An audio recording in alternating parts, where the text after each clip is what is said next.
9 horas. Gravação iniciada. Conselheiros, bom dia. Estamos no ar para mais uma sessão de julgamento, uma reunião de julgamento, nos dias 2, 3 e 4 de fevereiro, se Deus quiser. Queria desejar aí um ótimo período aí de reunião para a gente. Queria também dizer que hoje é um dia, mais uma vez, a nossa turma recebe para tomar posse como conselheiro na turma extraordinária, o conselheiro Diogo Christian Dene. Seja bem-vindo à nossa turma. Está aqui a presidente da segunda sessão, estou muito honrada, é a primeira vez que eu recebo aqui na primeira turma da Câmara Superior a doutora Maria Helena, uma honra. A doutora Maria Helena é um ícone do CARF, é um ícone do direito tributário, um ícone do processo tributário, então eu fico muito emocionada e muito feliz de poder presidir uma sessão em que a doutora Maria Helena hoje se encontra. Seja muito bem-vinda. Então, vamos começar a posse, mas antes eu vou fazer uma chamada para ver se os conselheiros, vamos ficar com 6 conselheiros hoje, a conselheira Amélia está ausente, e vamos começar para ver se todos estão me vendo e ouvindo bem, tá? Vamos começar com a conselheira Edeli. Bom dia, conselheira Edeli. Olá, bom dia a todos. Conselheira Lívia, bom dia. Bom dia. Conselheiro Fernando, bom dia. Bom dia a todos. Conselheiro Tozelli, bom dia. Bom dia. Conselheiro Caio, bom dia. Bom dia, presidente. Bom, então estamos todos ouvindo, vendo bem. Vou ler o termo de posse, doutor Diogo, já passo a palavra. Em cumprimento ao disposto no artigo 17, inciso 8º do anexo 2 da portaria MF 343 de 9 de julho de 2015, RICARF, toma posse no mandato de conselheiro o senhor Diogo Christian Dene, na segunda turma extraordinária da segunda sessão, designado por ato do secretário executivo do Ministério da Economia. O conselheiro neste ato declara: não possuir cônjuge, companheiro ou parente em linha retal, colateral ou por afinidade até o 3º grau de conselheiro ou de ex-conselheiro que atue ou tenha atuado no CARF dos 3 anos anteriores à data deste termo de posse.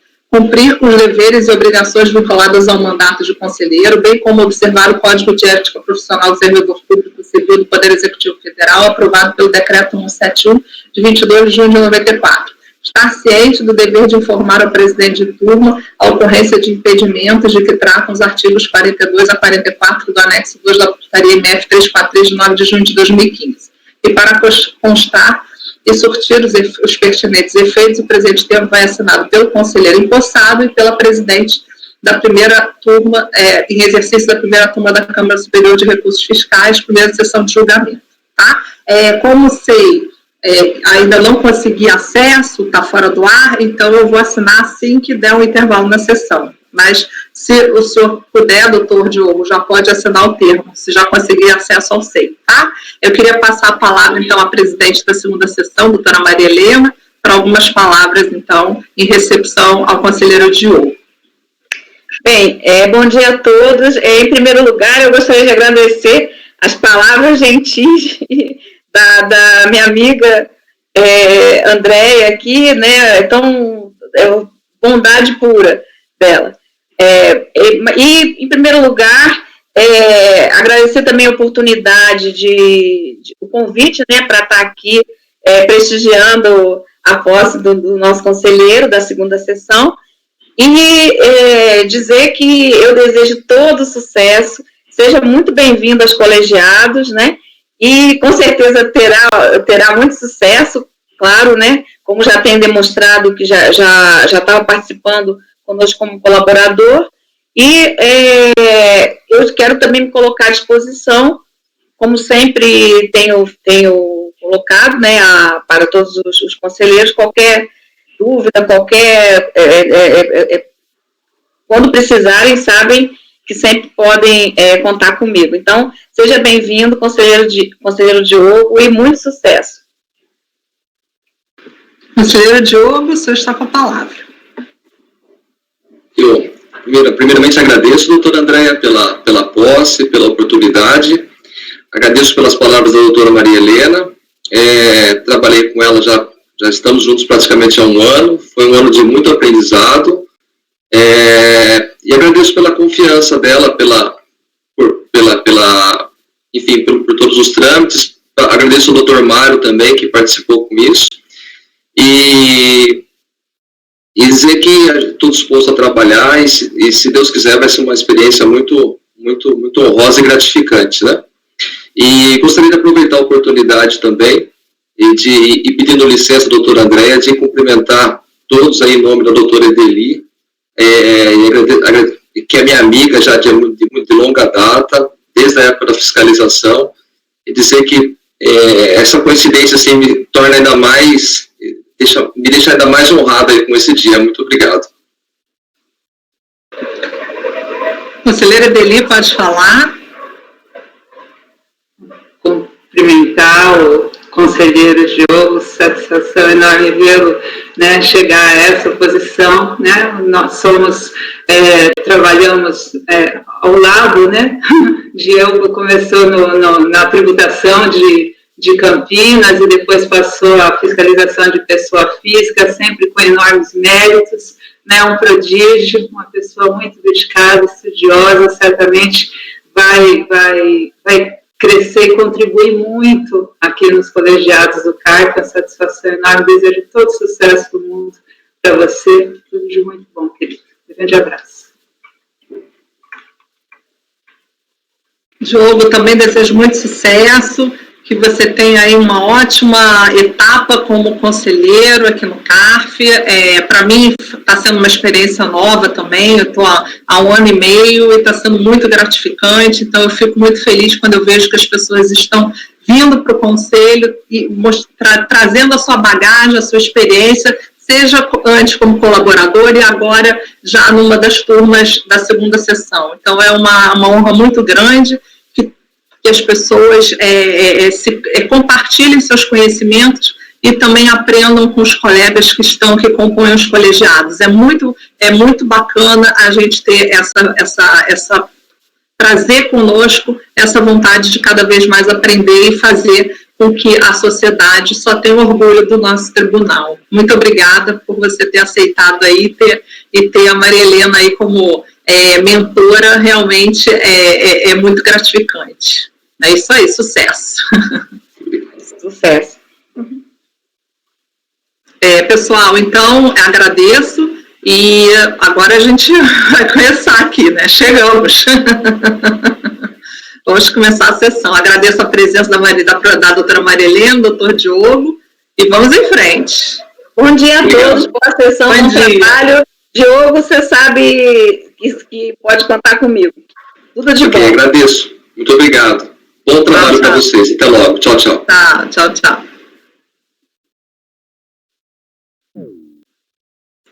Bom, Fabimar, vamos nós. O patrono do número 1 já chegou? Sim, presidente. Estão todos... Então vamos começar com o número 1 da pauta, de relatoria do conselheiro Luiz Toselli. O processo é o recorrente Valiante Farmacêutica do Brasil Limitado, interessado em Fazenda Nacional. O patrono está presente, então pode convocá-lo, Fabimar. Farei a convocação, presidente. Obrigada.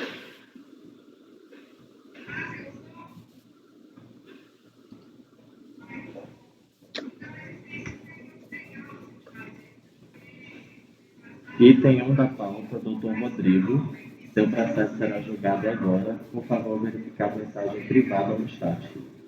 Item 1 da pauta, doutor Rodrigo. Seu processo será julgado agora. Por favor, verificar a mensagem privada no chat.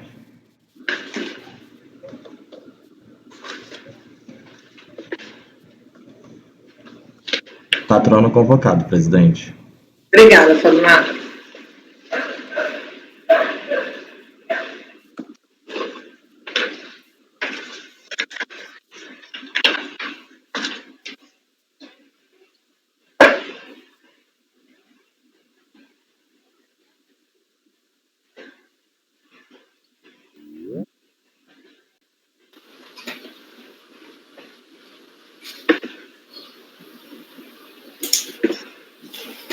Doutor Rodrigo, bom dia. Bom dia, tudo bem? Acho que minha câmera está fechada. Está dando aqui uma falha ao acessar minha câmera. Então, o problema do grupo, que está desatualizado. Eu na antessala aqui, eu estava com a câmera ativada.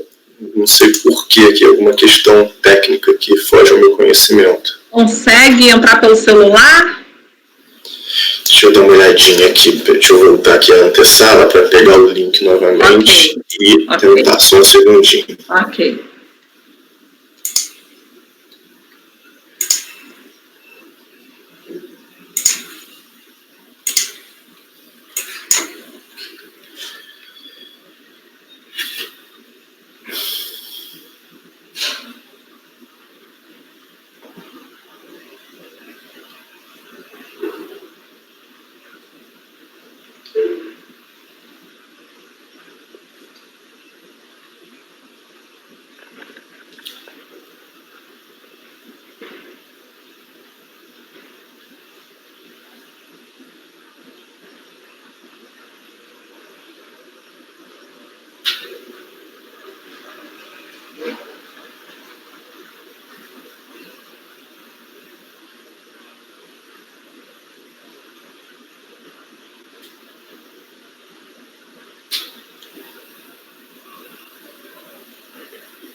Eu estou tentando acessar nesse momento aqui. Ok. Aqui agora.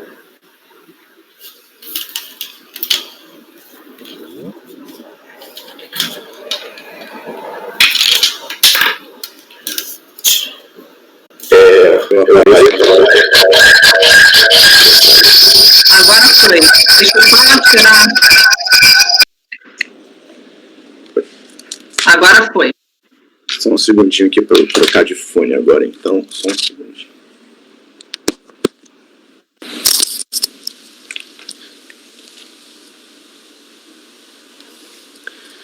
Olá, tudo bem? Ok. Agora está ótimo. Escutamos sim. Seja bem-vindo à nossa turma e vou pedir então para o relator iniciar. Conselheiro Tozelli, o senhor está com a palavra para o relatório. Vai ter sustentação oral, né, doutor? Sim. Tá, perfeito. Conselheiro Tozelli, está com a palavra. Bom dia. Trata-se de recurso especial de divergência interposto pela contribuinte em face do acórdão tal, por unanimidade de votos, negou provimento ao voluntário com a seguinte emenda. Por força de dispositivos regimentais, a análise de solicitação de retificação / cancelamento de decomp é de competência exclusiva da unidade de jurisdição fiscal do contribuinte, não constituindo a manifestação de conformidade ao recurso voluntário, meios compatíveis para veicular pedido dessa natureza.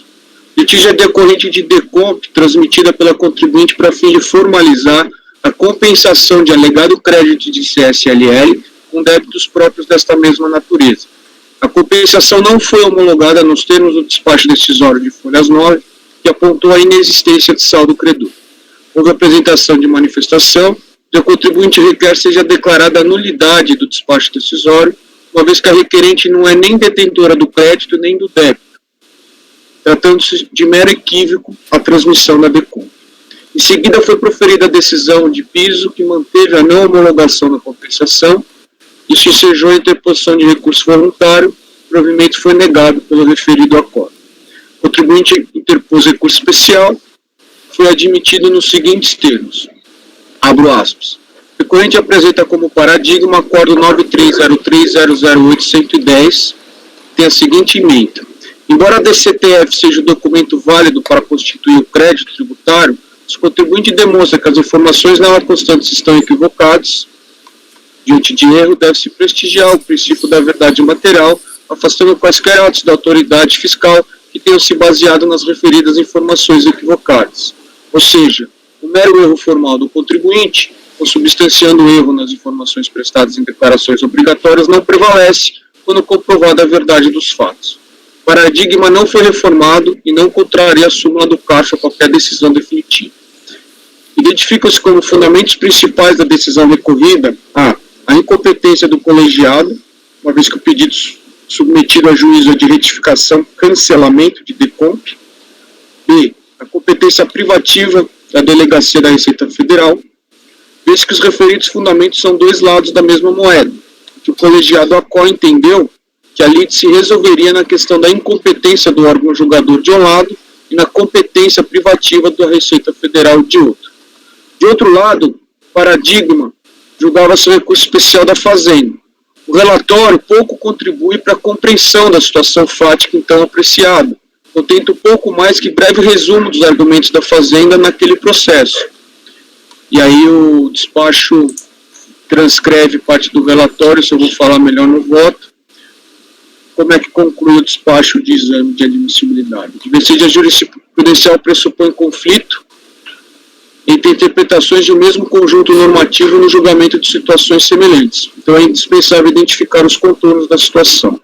Ele disse que o voto condutor do paradigma também não detalha as especificidades daquele caso concreto, limitando-se basicamente a transcrever e adotar as razões de decidir da decisão antecedente.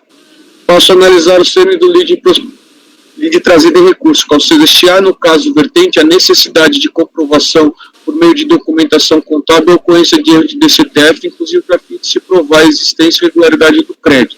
Em relação a essa questão, adota as razões de decidir do acordo recorrido, o que peço licença para transcrever parte.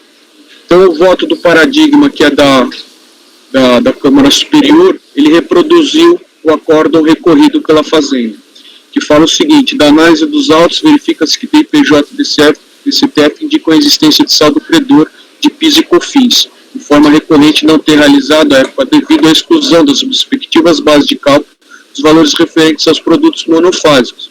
Vale notar que em momento algum do processo a autoridade fiscal questionou as informações da recorrente.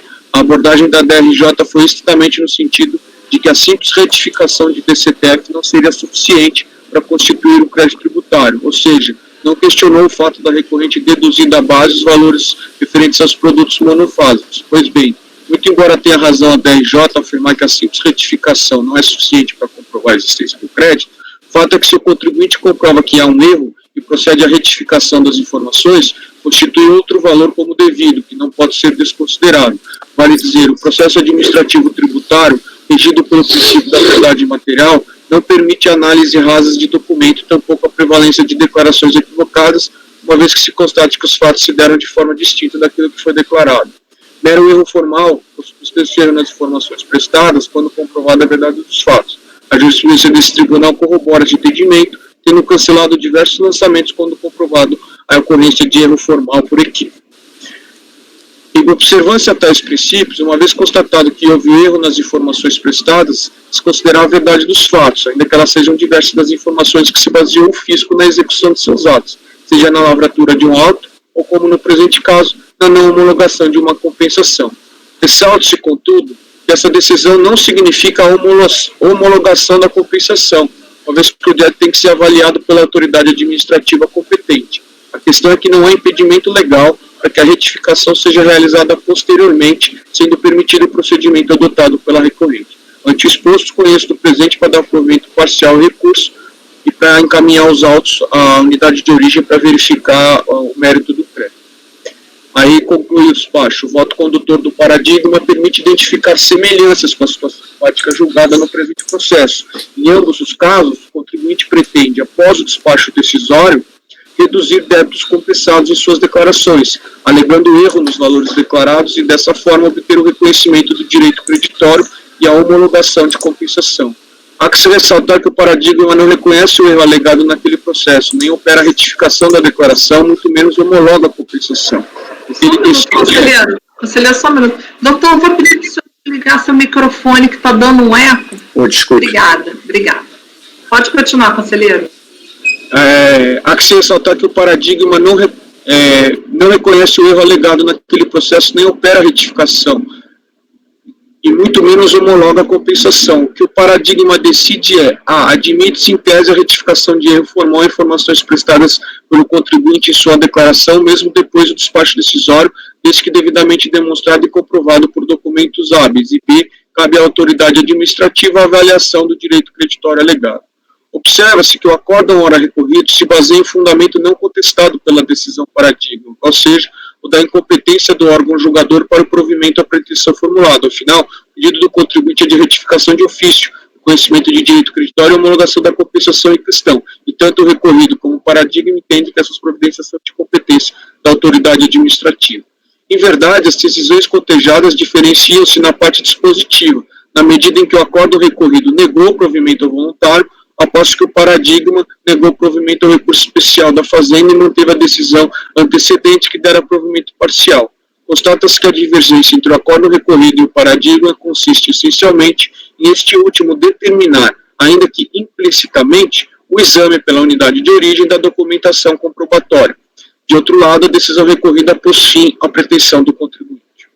Chamada a se manifestar, a Procuradoria ofereceu contrarrazões, pugnando pela manutenção da decisão recorrida. É o relatório, presidente. Ok, doutor, o cronômetro está zerado, o senhor tem 15 minutos, fique à vontade.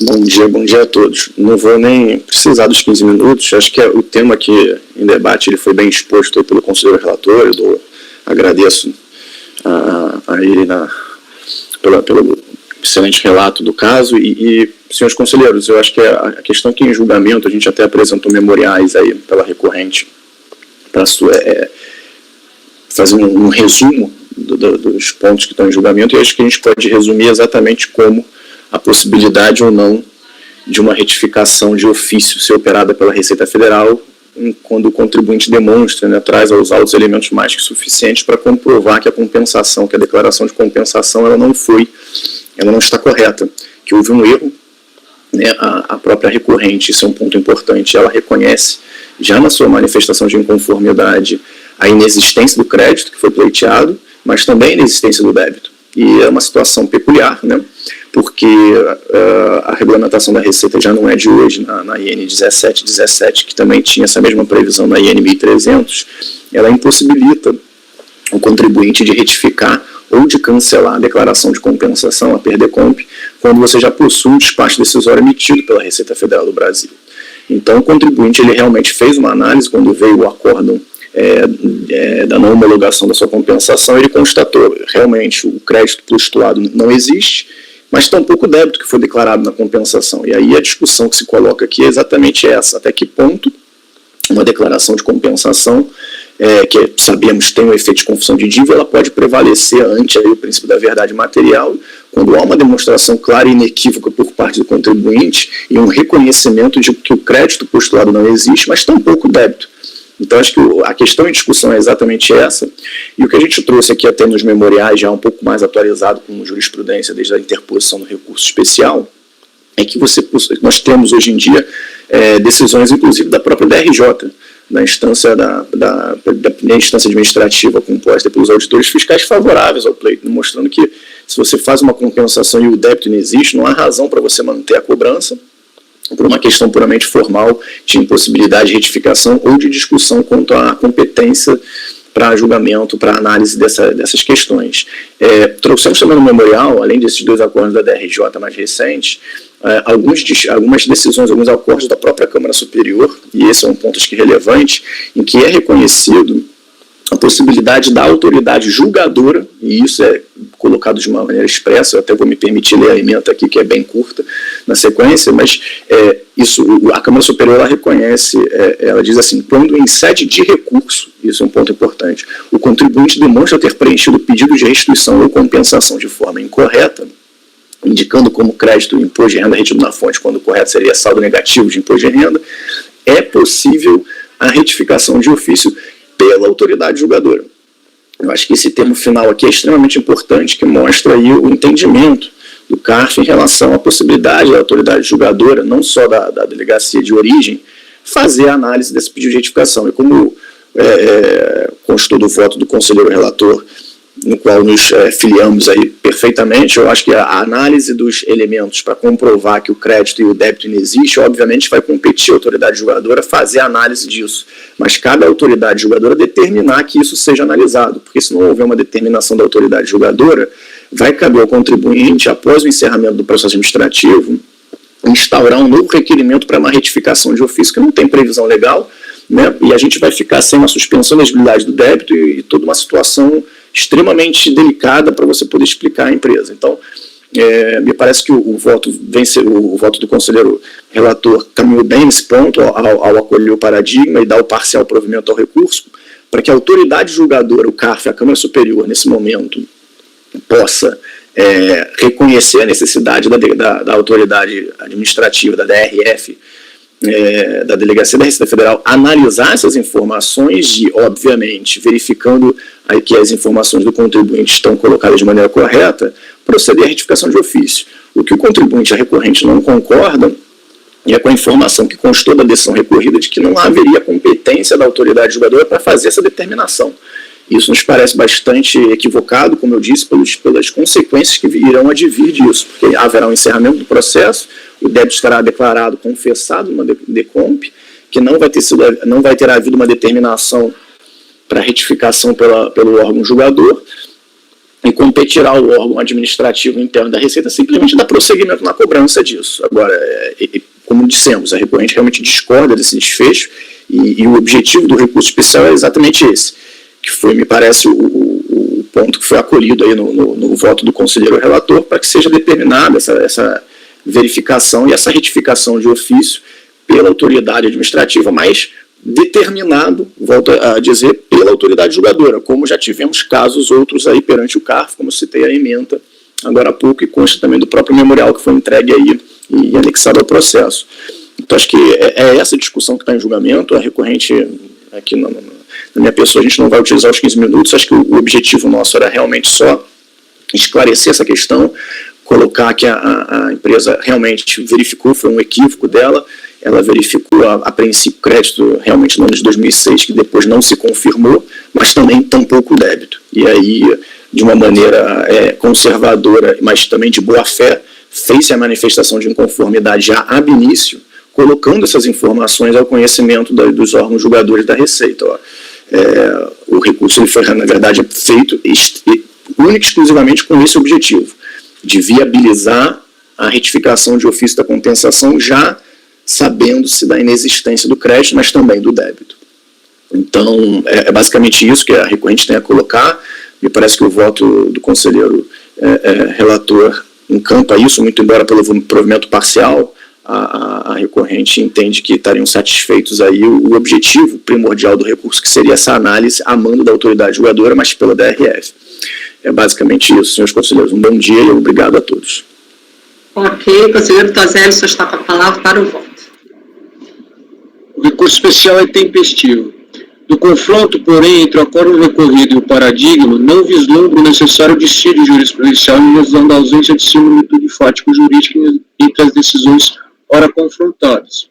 Conforme relatado, a contribuinte busca, entre aspas, anular a DECOMP por ela transmitida, sob a premissa de que ela foi feita de forma equivocada, não havendo nem crédito e nem débito passíveis de compensação. Nesses termos, pede o cancelamento do pleito e, consequentemente, a exoneração da cobrança do débito compensado, entre aspas, que acabou tendo sido confessado na declaração em comento. Nesse contexto, a decisão recorrida considerou que, abro aspas, não cabe a este colegiado emitir juízo de valor ou pronunciar-se sobre o tema por faltar-lhe competência para tanto. Mais adiante, tal decisão registra que, abro aspas, sendo a retificação e o cancelamento de DECOMP competência preventiva estabelecida no regimento interno da Receita, cabe a este colegiado exercê-la, ainda que, sob a perspectiva do princípio da verdade material, fossem procedentes as alegações da recorrente. No recurso especial, a contribuinte alega que, abro aspas, como será demonstrada de maneira mais analítica, a manifesta divergência entre o acórdão recorrido, o acórdão 9303008110, pois o acórdão recorrido, ao deixar de reconhecer os erros de fato procedidos pela recorrente, quando da formalização de seu pedido, deixou de observar a verdade material dos fatos. Contudo, o paradigma, que em caso análogo decidiu pela prevalência do princípio da verdade material, ainda que o contribuinte tenha apresentado declaração com informação equivocada e afastou os atos da autoridade fiscal que se basearam nas referidas informações. Com efeito, do acórdão paradigma número tal, extrai-se que a situação fótica envolve a alegada existência de erro na DCTF originária que foi transmitida pelo contribuinte, tendo sido esta retificada após a emissão de despacho decisório, como uma tentativa de demonstrar a liquidez do crédito tributário que se buscou compensar.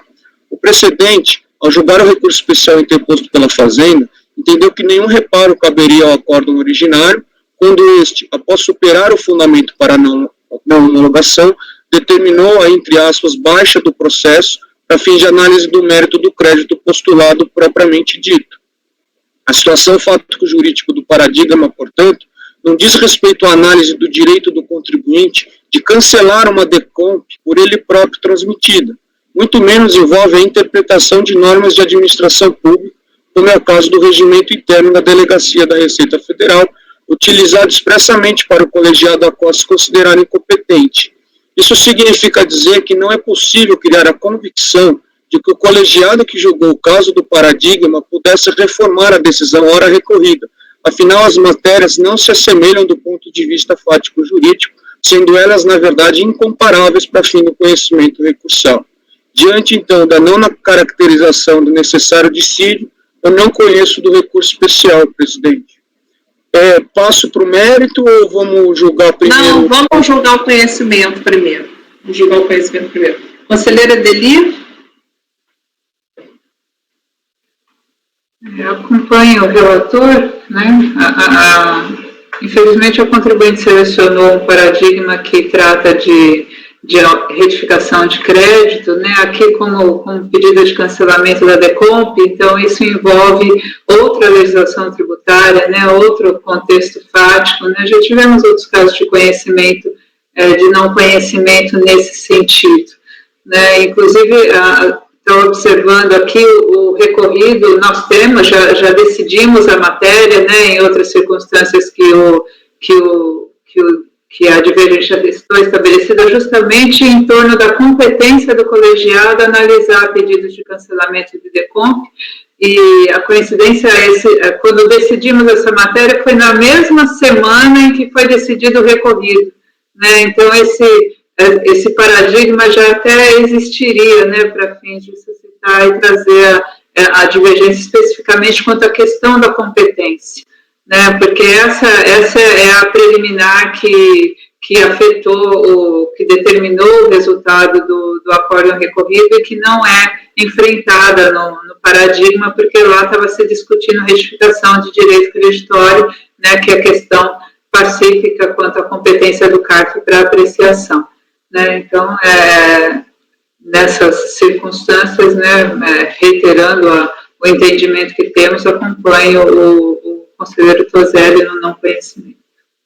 Conselheira Lívia, como voto conhecimento? Sem microfone, conselheira.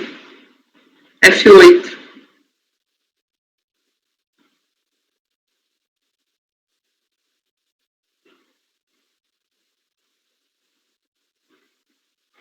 Não. Aperta F8 para ver. Agora foi. Eu estou ouvindo bem vocês. Agora foi. Tá, eu também acompanho o fato de julgar, é diferente, né, as regras para a constituição do crédito para a constituição do débito. Então, e temos toda uma outra legislação para a questão de se posso ou não retificar decomp em sede de processo administrativo e competência da turma para julgar isso. Então, acompanho integralmente o relator. Ok, conselheiro Fernando, como voto conhecimento? Presidente, acompanho o relator também, porque, como a gente está vendo, o acórdão recorrido trata-se de cancelamento de decomp, né? E não é o caso do paradigma. Ok, conselheiro Caio, como vota? Acompanho o relator e ratifico os demais comentários dos colegas muito pertinentes. Eu também acompanho o relator, então foi negado conhecimento por unanimidade. Doutor, tenha um bom dia e muito obrigada pela sua participação conosco. Bom dia a todos. Tchau, tchau.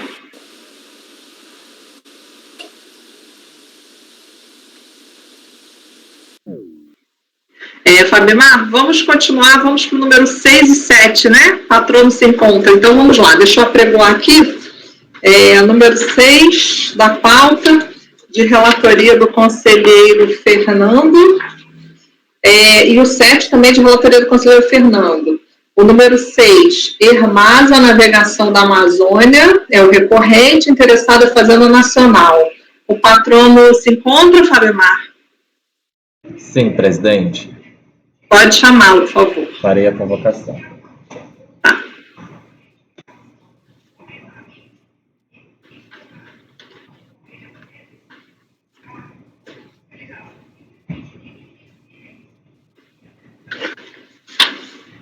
Itens 6 e 7 da pauta, doutor Ronaldo. Seu processo será julgado agora. Por favor, verificar mensagem privada no chat. Itens 6 e 7 da pauta, doutor Ronaldo. Seu processo será julgado agora. Por favor, verificar mensagem privada no chat. Patrono convocado, presidente. Obrigada.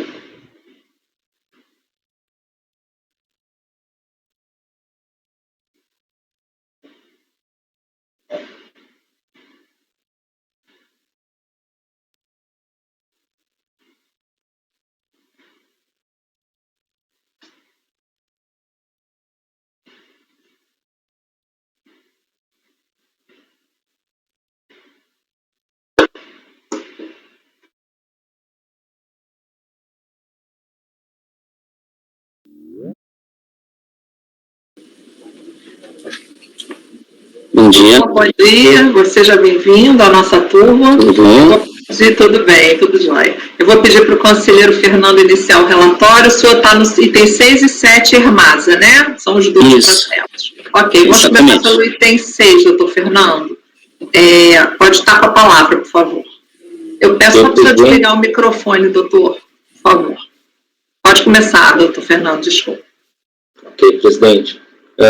Na verdade, até esclarecer os itens 6 e 7, creio que eles possam ser analisados em conjunto, eu disponibilizei os dois votos. Na verdade, são processos relativamente fáceis, assim, mais simples, né? Vamos aguardar o desenrolar dos fatos aí, mas eles tratam de perdecontas.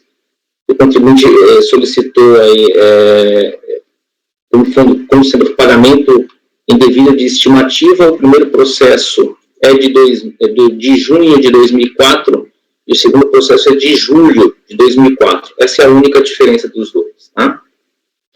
Então, tentando fazer um breve relato, o contribuinte apresentou o PERDECOMP indicando o pagamento indevido de estimativa.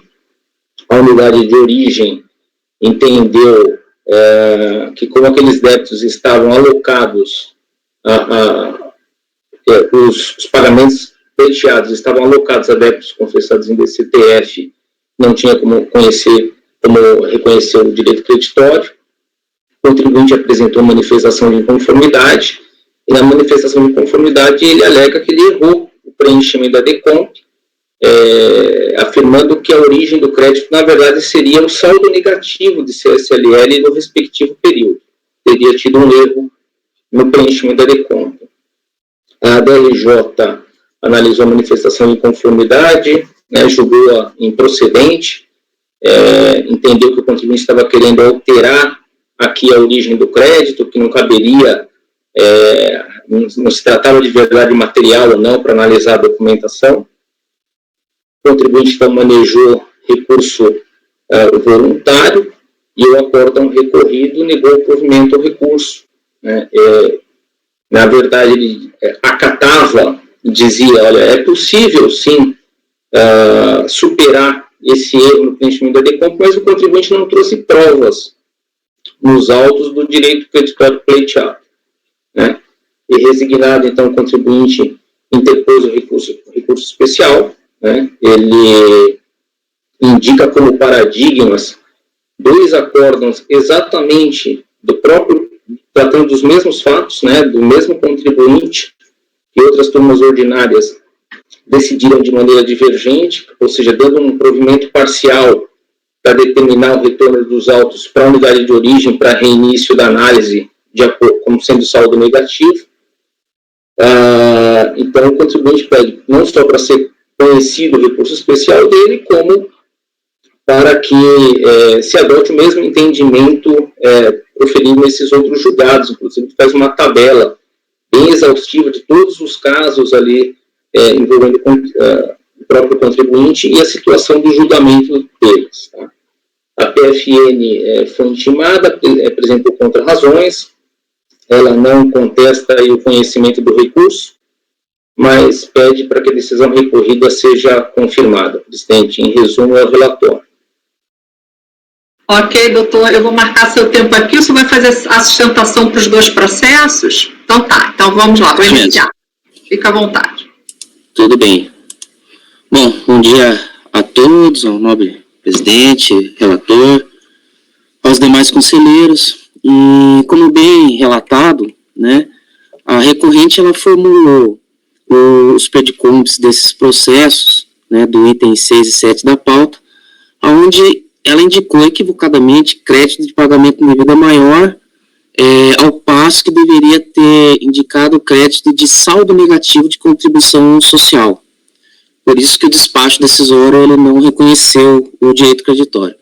Na manifestação de conformidade, a recorrente ela informou sobre o equívoco e invocou aí a aplicação de números precedentes do próprio Conselho, no sentido de que o erro quanto à indicação do tipo de crédito, ele não deve ensejar o desacordo com os pedidos do contribuinte, merecendo assim a sua homologação. Mas a DRJ, ela manteve o despacho decisório, dizendo que é impossível compensar débitos com créditos diferentes daqueles indicados na DECOMP. No recurso voluntário, a recorrente ela reforçou todas as suas razões de fato e de direito já expressados na manifestação de conformidade e, além disso, invocou o princípio da verdade material. Ainda assim, a segunda turma ordinária da terceira Câmara, da primeira sessão de julgamento do CARF, ela proferiu esses acórdãos que agora a recorrente contesta, aonde ela negou o provimento aos recursos voluntários, por maioria de votos, ao entendimento de que não haveria comprovação nos autos, por meio de escrita contábil, da existência do crédito de saldo negativo de contribuição social postulado, né? No entendimento do recurso voluntário, manifestado no voto condutor, só o DARF de pagamento da contribuição social ou a DECOMP não seriam suficientes à comprovação do direito creditório. E aí indicou algumas decisões do CARF, né, mas que não se adequam a esse caso que a gente está discutindo aqui. Aí no RESP, a recorrente comprovou que a questão discutida nesse processo já possui um entendimento pacificado no Conselho de que nos casos onde houver erro na indicação do crédito pelo contribuinte, abre aspas, descabe considerar-se como suposta alteração da origem do crédito pleiteado o comprovado erro no preenchimento do pedido de ressarcimento ou restituição na declaração de compensação. Que mais? E para além disso, como o próprio relator muito bem expôs aí, a recorrente, em casos exatamente idênticos a esse, já obteve decisão nesse sentido, que esse erro pode ser afastado com o provimento parcial do recurso voluntário e a determinação de baixa do processo para que a DRF de origem aprecie o crédito perseguido como sendo saldo negativo, momento que se oportuniza a contribuinte, inclusive, a produção das provas necessárias na instância preparadora para comprovar a existência do direito creditório, de forma que se respeite o contraditório, a ampla defesa, a segurança jurídica nessa relação tributária entre o fisco federal e os contribuintes. A recorrente informou, inclusive, todos os processos que tratam do mesmo tema retratado nesse caso aqui, sendo que em todos eles a decisão foi de baixa do processo, para que seja analisado como saldo negativo de contribuição social ou de RPJ, né? Em um dos casos, inclusive, é bom que deixe frisado, o processo ele chegou, inclusive, até a Câmara Superior. Deixa eu pegar aqui só um minutinho. Ele chegou na Câmara Superior por meio de um recurso especial da Fazenda Nacional, sendo que no dia 7 de novembro de 2019, E aí esse recurso foi negado provimento pela falta de comprovação de divergência jurisprudencial por parte da Fazenda Nacional. E manteve-se, portanto, um entendimento de que nos casos idênticos a esse que a gente está discutindo hoje, o processo deve retornar para DRF de origem para que o crédito seja analisado como um saldo negativo, afastando aí o entendimento dos acórdãos recorridos. Aqui já estou quase chegando no fim. A decisão recorrida, ela viola os princípios da ampla defesa, do contraditório, do devido processo legal e principalmente da segurança jurídica e da verdade material, na medida em que não se compreende que, numa sequência de 8 processos da mesma contribuinte que tratam de casos exatamente idênticos, a recorrente tem obtido um posicionamento pacífico do CARF em que seus processos devem retornar à DRF de origem. E nesses 2 casos específicos, tem obtido uma decisão que negou o provimento ao recurso voluntário. E por fim, não é demais dizer aí que a recorrente correu num mero equívoco no preenchimento do PERDICOMP e que, num raro, esse tipo de erro acaba fazendo até parte do cotidiano aí de muitos outros contribuintes, em razão do expressivo número de obrigações acessórias a que estão sujeitos. Alfredo Augusto Becker, com a crítica que bem caracterizou sua obra, há muito tempo já dizia no clássico livro Carnaval Tributário, abre aspas, na praia, aflitos, em pânico, desorientados, está a massa imensa de contribuintes.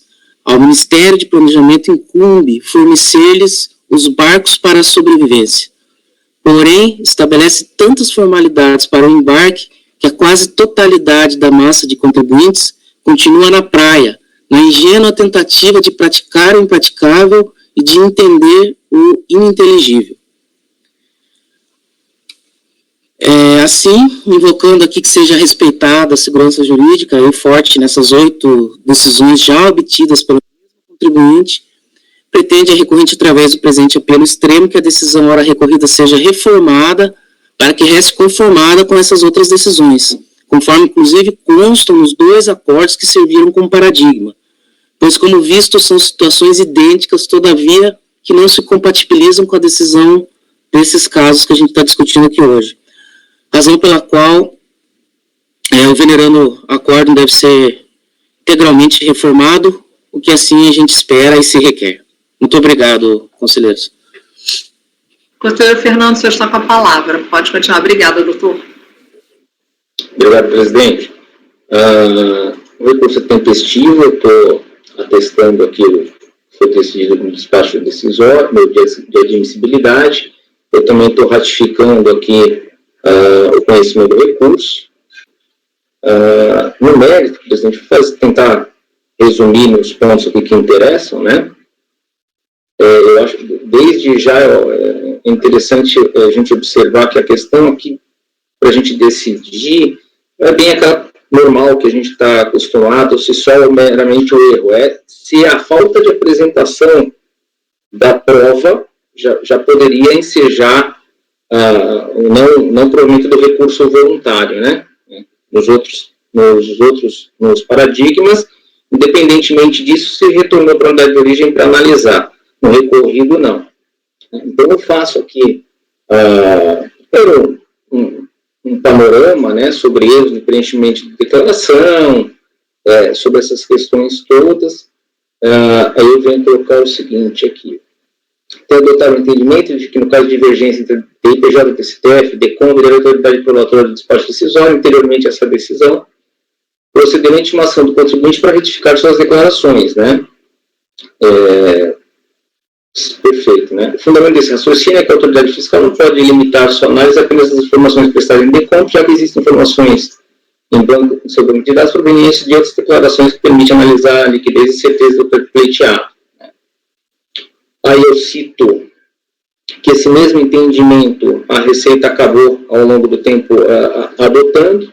Cito o parecer normativo COSIT 2 de 2015, né, saliento ali os itens 14.3 a 14.5. Após a análise preliminar do PERDECOM, encontrada isso a própria Receita dizendo, encontrada alguma inconsistência entre essas informações, é dada ao sujeito passivo a oportunidade de verificar as informações prestadas à RFB e corrigi-las, se for o caso. Trata-se de serviço denominado autorregularização. De acordo com a nota COREC, número 30 de 2013, o acompanhamento do processamento eletrônico inclui a disponibilização do serviço, tendo em vista a observação de uma parte das decisões proferidas de forma automática e posteriormente levado ao contencioso, decorrente de erros cometidos pelos contribuintes no preenchimento do próprio PRTCOMP. Então, aqui é explicado que é dada essa oportunidade para o contribuinte, para que antes do despacho decisório ele possa fazer alguma correção aí nas suas declarações. Então, eu coloco aqui a própria administração tributária, constatar esse rigor formal, conforme evidenciado no parecer constitucional de 2015, modificou o rito para emissão dos despachos decisórios emitidos eletronicamente, passando a intimar previamente o contribuinte antes de emitir o despacho delegatório, com vistas a sanar a inconsistência das informações indicadas no PRDCOMP com outras já prestadas em outras declarações. É importante ressaltar que o procedimento adotado pela RFB a partir de 2013 não teve como pressuposto qualquer mudança na redação do artigo 74 da Lei 9.430, mas sim a própria constatação pelo fisco de que em situações como essas, os órgãos de julgamento impunham o reinício da análise do pleito do contribuinte, levando-se em consideração o suposto erro alegado no preenchimento das declarações, incluindo-se na própria PRDCOMP. Com efeito, não há qualquer fundamento para que esse mesmo tratamento não seja dado a despachos decisórios emitidos antes mesmo da edição da nota COREC número 30 de 2013. Caso o contribuinte não responda à intimação fiscal, o despacho decisório será proferido. Contudo, tal fato não significa que o direito do contribuinte à retificação de declarações, onde ele demonstrar os erros nelas cometidos, tenha precluído, sendo ainda possível retificar o BIPJ, o BCTF e o próprio PRDCOMP. É importante ressaltar que essa correção por parte do contribuinte quanto ao possível erro no preenchimento do PRDCOMP independe de apresentação de prova nesse sentido, cabendo a nova análise por parte da RFB, considerando-se o pedido efetivo do contribuinte após retificação do PRDCOMP ou a partir da informação por ele prestada sobre a correta origem do crédito pleiteado. Na sequência, presidente, eu só trago tanto outros entendimentos proferidos no âmbito do CARF e também entendimento da própria Receita Federal sobre a questão do erro de fato, que eu acho que aqui até é uma questão subsidiária, tá? Então, eu vou lá para baixo agora. Ao compulsar os presentes autos, duas constatações saltam aos olhos. 1. Não houve intimação prévia da RFB para que o contribuinte se manifestasse antes da emissão do despacho decisório eletrônico.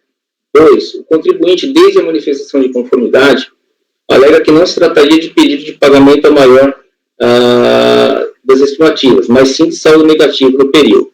Se, por um lado, a recorrente confundiu esses conceitos quando da apresentação da declaração, por outro, deixou inequívoco em suas razões de defesa que sua intenção era mesmo aproveitar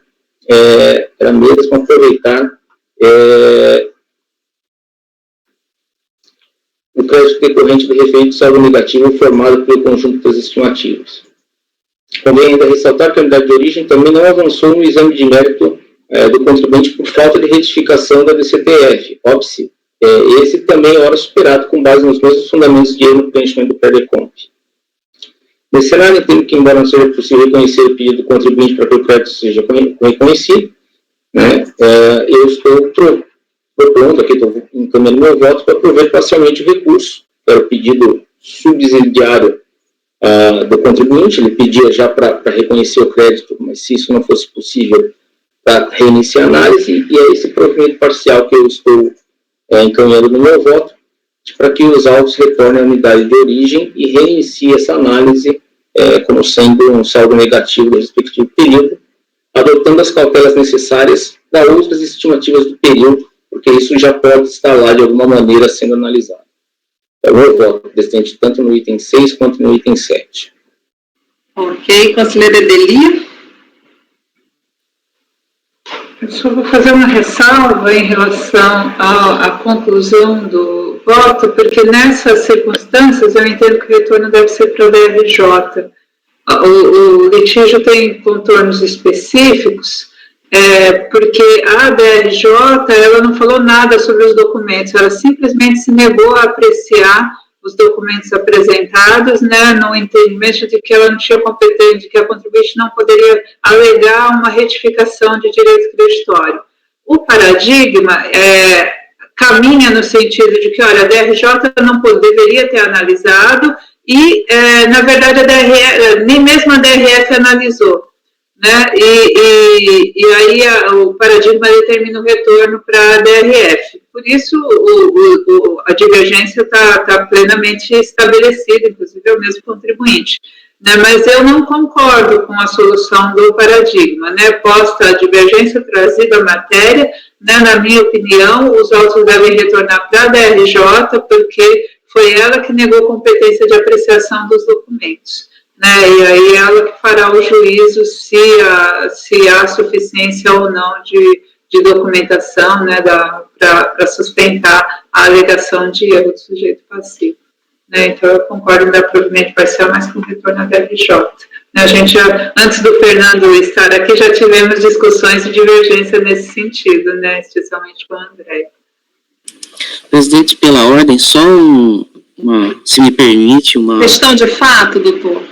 Não é só, esses processos, de fato, retornaram para a instância de origem, né, para a DRF, não para a DRJ, com respeito ao entendimento da nobre conselheira, inclusive já estão...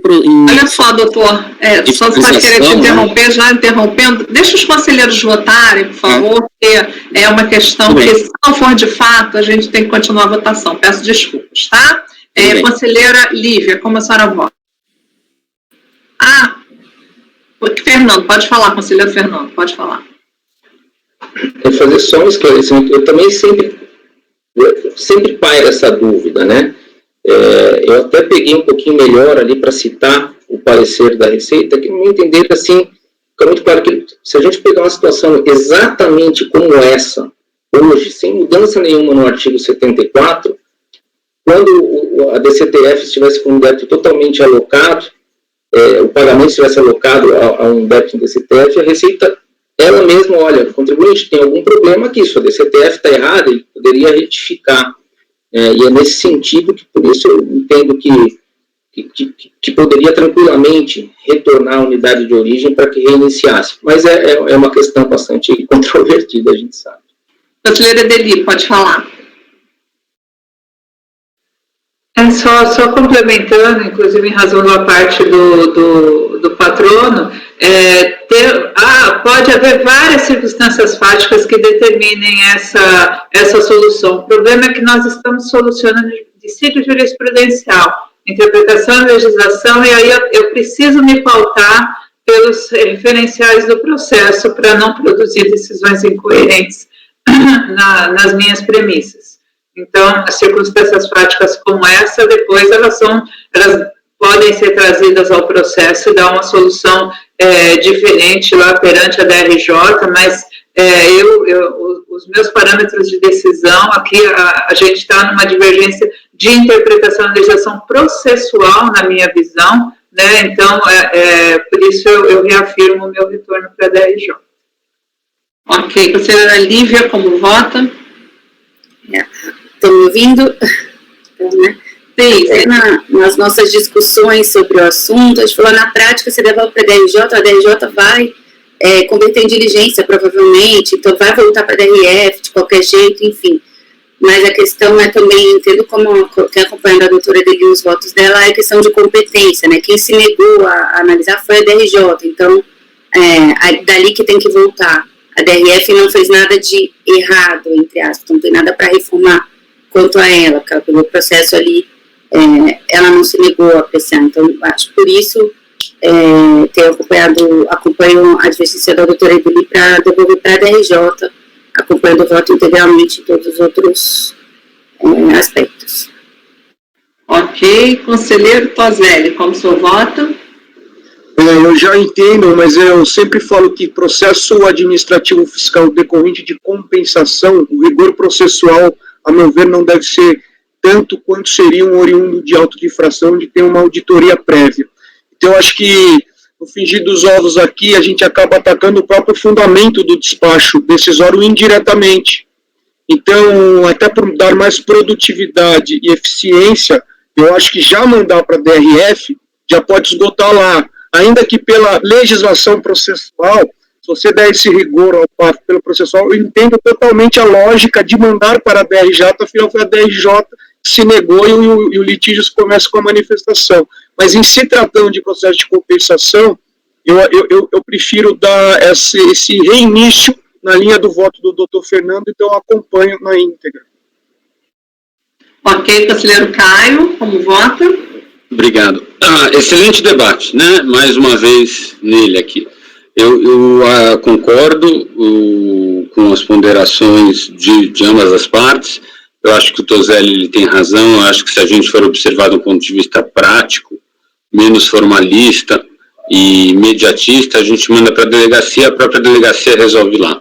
Mas eu acho que existe toda uma casuística por trás deste processo que está registrado não só no relatório como no próprio voto, que deixa bem claro que a falha foi ensejada na postura jurisdicional da DRJ. Então, e olha, mais do que ninguém, eu aplico a flexibilidade nesse processo. Não sei se lembram, recentemente eu fui vencido por 7-1 no sentido da existência de preclusão nesse tema, mas eu mesmo que entendo que não há preclusão em relação a porções do crédito, eu acredito que nesse caso, por uma questão exatamente da rigidez do histórico processual que vai ficar registrado, onde foi que aconteceu a falha e exatamente por que está sendo reformado, o nexo causal vem da postura da DRJ e não da delegacia, da delegacia não de julgamento, né? Então, com as homenagens ao voto do Fernando, muito merecidas, eu vou só divergir em relação ao retorno que eu mando para a DRJ, ok? Muito obrigado. Ok, doutor Fernando, nesse caso específico aqui, em que também existe a análise de provas que a DRJ não olhou, na verdade eu voto também com a divergência com relação ao retorno. Demais, acompanho o seu voto na íntegra, sem ressalvas, só apenas com relação ao retorno é que acompanho a observação da doutora Edeli para o retorno à DRJ, neste caso específico, deixando claro. Então, foi conhecido por unanimidade, dado provimento parcial por unanimidade, com retorno à DRJ. Votaram o relator e o conselheiro Toselli para o retorno à DRF. Ok? Doutor, agradeço muito a sua participação conosco. O item 6 e o item 7 estão mesmo resultado. Pois não, conselheiro Deli. Não, Fernando também levantou a mão, a pergunta ficou por unanimidade, mas quem vai dizer que é para a DRJ, né? Acho que... mas aí é só porque como a gente venceu, na verdade, tem que ter voto vencedor para só dizer para onde vai o retorno? Pode falar, conselheiro Fernando. Eu, assim, se ficasse só eu vencido contra o retorno para a DRF, eu faria uma ressalva. Agora, não sei se vocês entendem que eu posso fazer essa ressalva. Ressalvado o meu entendimento pessoal e do conselheiro Toselli de que retornaria para a unidade de origem, prevaleceu o entendimento do meu colegiado, que houve uma falha processual na análise da manifestação de conformidade. Aí eu deixaria registrado que eu e o Toselli votamos, mas no corpo do voto, votaríamos, mas para evitar a designação de um redator, eu poderia fazer essa ressalva e já no meu voto encaminhar para voltar para a DRJ e não para a DRF de origem. Conselheiro Caio, depois conselheiro Toselli. Presidente, eu nem acho que isso é uma solução, eu acho que esse é o correto, porque, na verdade, os nossos votos são pela conclusão, não são por divergência do Fernando. Eu enxergo dessa forma. Eu acho que o desfecho prático, né, porque ele é consequencial, ele não tem a ver com a matéria julgada, a gente está acompanhando o Fernando. Então, na verdade, é pelas conclusões. Então, na minha opinião, isso não é uma solução que está sendo trazida, já é o regimental. Eu acho que o Fernando vai pôr imundo para a DRF. Contudo, em votação, a maioria dos... Exato? Então, eu acho que é por aí. Pode falar, conselheiro Toselli. Só para registrar aqui, como nós estamos sendo filmados aqui, que eu também não me oponho, entendo super prático e concordo plenamente com a orientação do Dr. Fernando, só registrar que o nosso entendimento seria para a DRF, mas em função desses acontecimentos processuais, que vá para a DRJ, não me oponho, sem problema nenhum para mim também. Então tem que registrar que foram pelas conclusões, em relação ao retorno. Foram pelas conclusões em relação ao retorno as conselheiras Edeli, Lívia, conselheiro Caio e eu, certo? E pelo retorno na DRJ. Tá certo, Lívia. Pode falar, conselheiro Tozelli. Me parece que, com a devida vênia, pelas conclusões não seria, porque a conclusão do doutor Fernando foi DRF. Acho que do jeito que a senhora falou a primeira vez, é o mais correto em termos de ata, no meu entendimento. Tá, então, colocar que é retorno para a DRJ e que Fernando e Tozelli acompanharam o retorno pelas conclusões. Então, eu faço constar isso no... Não, isso não dá. Conselheiro Caio e depois conselheira Edeli. Fernanda, que você é o relator, você não pode ter as conclusões. É o relator. Então, eu acho que, eu discordo do Tozelli, eu acho que, como ficaria na minha visão, ficaria por unanimidade dar provimento ao recurso do contribuinte, votando parcial, obrigado, doutora Edeli, votando pelas conclusões quanto ao retorno, os conselheiros Edeli, Lívia, Caio e Andréa, ponto. Perfeito, porque justamente... Aí no seu voto, Fernando, você vai falar da RF e vai fazer aquela ressalva, contudo, foi vencido, e por isso estou mandando para a DRJ, entendeu? Porque todos concordam com o retorno. A gente está divergindo na fundamentação desse retorno, se é para a DRF ou se é para a DRJ. Então, na verdade, é o final. A gente acompanha o seu voto, mas a gente está votando, acompanhando o seu voto pelas conclusões com relação ao retorno, que todo mundo acha que tem que retornar. Só que uma parte do colegiado, a maioria, entende que é para a DRJ, e o relator e o conselheiro Tozelli entendem que é para a DRF. Então, a questão, a doutora Edeli tem razão, tem que ter uma fundamentação para a DRJ. Exatamente, não dá para votar assim. Então tem que... Doutora Edeli, a senhora pode fazer essa fundamentação? O voto vencedor do retorno? Não dá para votar pelas conclusões. Então você vai dividir a votação, vai ficar por unanimidade dar provimento parcial, e aí a gente tem por maioria o retorno para a DRJ. Eu acho que é o mais correto, porque a gente entendendo pelo retorno, a gente não tem como votar pelas conclusões, porque uma parte do colegiado está votando para uma delegacia, e a outra minoria está votando para outra. Então, quer dizer, não existe fundamentação coerente, a fundamentação está divergente, até mesmo no retorno. A gente já votou, só complementar com um histórico, Fernando, a gente já votou decidiu retorno por maioria, porque tínhamos divergência contra o retorno, né? Então, na linha da sua anterior manifestação, em que todos concordam com o retorno, o voto pelas conclusões me parece possível, na linha do que o Caio está colocando.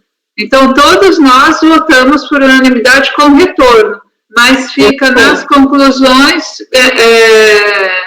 vencido o Fernando porque votava pela DRF. Eu acho isso possível. A gente vota pela... Desculpa, Caio e Fernando, podem falar, depois eu falo. Eu acho que eu vou até te poupar. Eu acho que eu entendi a preocupação da senhora, que é ter um registro da fundamentação de por que vai para DRJ e não DRF. Regimentalmente, o regimento já vai obrigar o Fernando a fazer isso como relator. Então, o Fernando vai manter o voto dele como está, e aí ele vai ser obrigado a pôr... Obrigado não nesse sentido, tá, Fernando? No sentido assim, você vai ter que pôr lá aquele parágrafo extra. Contudo, em votação, a maioria do colegiado alcançou a conclusão que, tendo em vista que a falha que incendiou a reforma foi na DRJ, tal retorno acima determinado não será para a DRF, mas sim para a DRJ, ponto. Eu acho que é uma matéria de conclusão e não divergência. Você, Fernando? Presidente, a minha proposta que eu estava fazendo era não precisar constar nada no resultado dispositivo, é justamente, por unanimidade de votos, retornar para a DRF de origem. No meu voto, eu posso dizer que minha votação original era para encaminhar para a DRJ, que foi acompanhado pelo Tozelli, mas que a gente... Está trocando. Não, na verdade, o seu voto é para a DRF e a gente entendeu para a DRJ. Isso, e a maioria entendeu pela DRJ, e a gente vai se curvar esse entendimento resguardando o nosso interesse, nosso entendimento sobre o tema. Porque aí eu explico por quê. Vou explicar para o fundamento exatamente isso que o cara falou, porque daí a gente pode colocar, por unidade de votos, voltar para a DRJ. Mas lá eu vou colocar um parágrafo que eu tinha encaminhado meu voto para a DRF, o Tozelli tinha me acompanhado, mas que a gente preferiu, né, ressalvar o entendimento pessoal, acompanhando o entendimento da maioria. Conselheira Ederiva. Ok. Fernando simplifica a solução reformulando o voto. Tá. Então tá jóia. Então vamos lá. Conhecido por unanimidade, dado provimento por unanimidade, com retorno à DRJ. Certo? E votando pelo retorno à DRF, não, acabou. Tá, tudo bem. Beleza. Então, doutor, é isso. Conhecido por unanimidade, dado provimento parcial por unanimidade, com retorno à DRJ. Os 6 e os 7, ok? Ok, queria agradecer aos conselheiros, parabéns aí por esse trabalho de fazer agora a sustentação oral de longe. É a segunda vez que eu participo e facilita muito a nossa vida como contribuinte, e ainda mais em tempos difíceis como esse que a gente está vivendo. Peço desculpa pela minha intromissão naquele momento, tá ok? Não, tá tranquilo. Muito obrigada pela sua participação. Bom dia de trabalho aí. Bom dia, bom dia. Bom dia, tchau, tchau. Tchau. Fabimar, pode parar a gravação, por favor?